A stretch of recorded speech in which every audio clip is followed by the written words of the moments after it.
உண்மையான எண்ணங்களின் பால் ஈடுபாடு கொள்ள வேண்டும். நன்மைக்கு உருவம் உண்டா?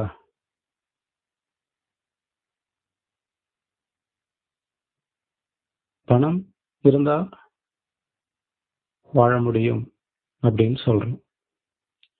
அந்த பணம் உங்களுக்கு அமைதியை தர வேண்டும். அப்பொழுது அந்த பணம் உங்களுக்கு உதவும். ஆனால் நீங்க எப்பொழுது அந்த பணம் தவறாக பயன்படுத்துகிறீர்களோ அந்த சூழ்நிலை உங்களுக்கு மனதிற்கு மிகவும் கஷ்டங்களையே கொண்டு வருவதற்கு காரணமாக அமைகிறது.